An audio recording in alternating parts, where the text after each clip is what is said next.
Reka ndaguhe mwiriwe cyangwa ndaguhe mwaramutse wewe ukunze gukurikirana runo rubuga rwanje no chaîne yanje YouTube yitwa Apple Business. Reka nizere ko meze neza kuno mugoroba nje ngo dusangire ikiyago gito ntabwo ari kinini ariko kimeze neza ntankeka yuko ucumviriza ariko kizakugusigira kumbure aco kizakugusigira ushobore kumenya ati mbega bwabo ndi koko bino bintu byari bisanzwe bibaho canke byari bibaho ariko no munsi haricyo ngiye kubwira kandi kimeze neza cyane. Nizera ko kumbure mu mugendana mu bagenzi ufise canke mu babanyi mu mukorana ushobora gusanga umuntu yo kuno munsi ashobora kuba ari muri abo bantu kuno munsi. Kandi nabwire ko rero nitwa Apone Nikampaye neza na neza nkaba kwino genekerezo rya 2026 arizo nshaka tuyaga neza na neza kuri mugoroba. Reka nabwire ko ikiyago cyo munsi kimeze neza. Kumbura abakunze bakuvyihenderamo abakunze kubigiramo ikibazo abakunze kutabona neza ko ifise ingaruka ariko no munsi ngiye kwabwira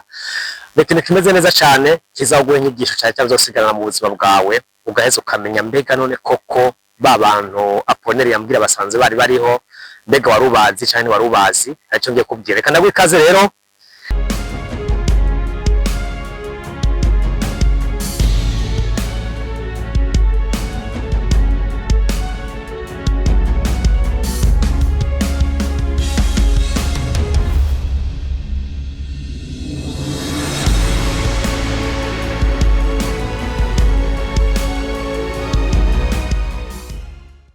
Siriko ndatiba cyane uno munsi ngiye kuyagira ku muntu mu buzima dusanzwe tugena nabo nise turamana turakorana turajana turasangira ariko hari gusanga bitameze neza. Hari umuntu kenshi muri buno buzima turimwo kugira ngo ashobore gufungura kugira ngo ashobore kuriha inzu kugira ngo ashobore kubaho kugira ngo ashobore kwambara kugira ngo ashobore kwivuza gwaye kugira ngo ashobore kuronka agacupa kenshi bisaba ko arenda gucafuza uwundi muntu bisaba ko ashafuza naka bisaba ko avuga nabi naka bisaba ko muyani majambo uvuga bisaba ko yitonesha kumwerekana bivuga gutyo ko navyo birabaho ugasanga kumbura araje arakubara ati burya wewe naka we burya umuntu yiswe Antoine ameze nabi Antoine arakuvuga nabi Antoine ara ibyo mutumye biragenda nabi Antoine si umuntu wo kwizera Antoine si ukuntu agacafuza umuntu kugira ngo arabe yuko ari cava kuri wawe. Abantu nk'aba baraba mu buzima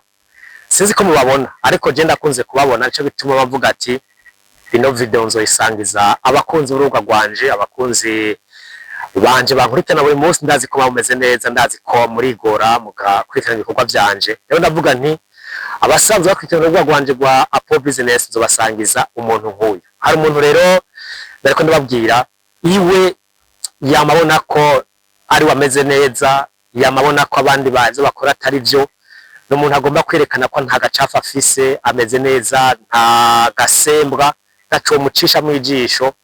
mu maso y'abandi bantu bose bameze nabi bakora ibitari byo nta mateko bakurikiza wenyene ni wakurikiza amateko wenyene abantu nk'abo barabaho. Sinzi ko mu buzima bwanyu nawe uri kuranyumviza ko muri office umuntu nk'uyo canke hari umuntu umaze kumva misi yose yo muhuye canke mugendana akubarira amakosa y'abandi bantu akwarira kumera nabi ko abandi intege nke zabanaka ariko akama kwereka neza yuko ibintu byose arabizi nta kimwe yobewe akurikiza amateko mu vyakora iwe nta n'igicumura afise ngatwe muta nko marayika no muntu nta kintu kimwe adakurikiza bico mategeko ariko abandi bantu bose muri rusange nk'icyo 90% bose bakora amakosa. Niyaza abantu bagenzi bawe mugendana araza akabagucanishamo akora ngo banakura bizo bavuga kuri wewe ngo bambwiye gutya banaka nasanze bari kubakora gutya abona bagenzi bawe mugendana ariko araje kugira ngo mucane mo nababa kubwo nawe mwosigana wenyene kuri we ko nawe wose gara mugenzi wawe wenyene ntaco zabitwaye mugabo buri mwanya araza akakwereka neza ko mugendana icyo twamusangira ngira ngo nawe muvukana ko bose bagukorera amakosa bose atari abantu beza atari abo kwizigira atarabo kumviriza atarabo gufasha. Sinzi ko umuntu muze kuze kumubona kumure mu office ushaka kubusanga atawurimwo mu mugenda ari kurabe neza nimba arimwo nimba hari umuntu misose kuba ari ibintu bibi ku bandi bantu ariko akamakoreka yuko ibintu byose abishoboye niwe atakosa akurikiza amategeko ariko agucanishamwe n'inshuti canishamwe n'abagenzi agucanishamwe n'abo mukorana agucanishamwe n'abo musangira agucanishamwe n'abavukanyi uzorabe neza uwo muntu nutakoresha ubwenge bwa Imana yaguhaye, nutakoresha gusesangura, nutakoresha gushira ku munzane ivyo akubwira, nutakoresha gushishoza neza ubaza umutima, uwo muntu bashobora gusanga yagusize unovuga nti nk'agati kirebanga, ugasanga kumwe bakubwiye bose mwaracanyemo nta bwenge washizemwo, ugasanga ivyo akubwiye byose yarabishize ku muzirikanye nta bwenge washizemwo, wewe nta birebire ntavyo guharura ngo mbega no mucarisha ngo urazogenda gutuya nta birimo, iwe gusa no gukoreka ko yera, ugasanga avuga n'abandi kandi naho kwa avuga n'abandi ashikiriye wewe, yashikiriye babandi nabo bandi nawe azovuga nawe wewe nyene. Uwo muntu hangira ahagaze ntaho mfatwa mu buzima y'abantu nk'abo barabaho kugira bashobore kubabarira gucafuza abandi bantu, bisaba ko ronera abandi bantu, bisaba ko baka uturusha nk'amavantage abandi bakuronkako kugira ngo sinzi ko kumburengira ngo bashaka ko wowe nyine avyikoraniriza ariko ntivyokunda, umwe wese aronka ivyagenewe. Ariko mugabo urabe wewe unyumvirije kuno mugoroba mu bantu mugena cyangwa musangira mu mwicarana, uyo muntu nku yarabaho.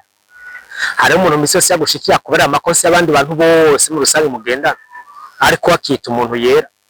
akora ko abantu mukorana bose bakora amakosa cyangwa mugendana umusangira atarabo kwizigira abavukanyi bawe bakabagucanishamo, ukibaza ko yakubwira ibintu by'ukuri ngo umugenzi kubwiwe ari gato bashaka ubwo bugenzi banashaka, mugabo wewe kubgawe umufata nk'umugenzi cyangwa umufata nk'umutwe kwita ati ni basesa nkuyoze nk'akarore. Uraraba neza umuntu azakora amakosa y'abandi bantu, uzobanza urabushibwe ku mwanya koko kwambwe ko nakameze nabi, ivyo bari byo canke sivyo. Mbega yongeye ku rukundo canke agomba inyungu zindi bashobora gushikako, mbega koko nyene no rukundo afitiye aragomba ko nca mu nzira nziza, aragomba ko ntera imbere canke aragomba ko dusigana nawe gusa hanyuma kumbure umunsi umwe nanje azonsezere gute, ko uwo muntu si umugenzi, umunsi umwe nawe uzobona guhinduka nk'inzoka. Niko bimeze nukurabira muri abantu mugendana mu busangira muteramana abavukanyi bawe, uraye ko atamura guteranya n'abandi bantu bose, akagutanya n'abantu buri mwanya, ivyo akora n'urusaku, ivyo akora no gutanya n'abandi bantu, ariko vy'ukuri nta bintu vyubakisha kunda kubwira. Niyo ko ari ibikubaka ivyo kubaka abikubwira yisunze ucafuza abandi bantu, abikubwira hagaze ukoronera abandi bantu kumira bakwegereye. Nuko nizera ko ino video izogira icyo gufashije waye wumvirije, nankeka izogira icyo gufashisha. Utagira sabone agire sabone kuri chaîne yanje, ugena like. Ni ibintu gaciwe twere wundi bamega mamu yafise, ariko iyo ugize like, iyo ugize sabone biraza bigafasha inze kwiganiro kiragushikira mu mwanya muto, ukabona notification iganiro caje hanyuma hagikurikirana. Ndasha ama video atandukanye afasha umuntu gutera imbere, development personnel, motivation, ibitandukanye ushobora kungura ivyumviro, ushobora kumenya ukuntu bigitware, lo social. Byose ndabicishana kuri chaîne yanje Apo Business. Mwakoze cyane, ndagushimira wabanye nanje, tuzosubira naho butaha.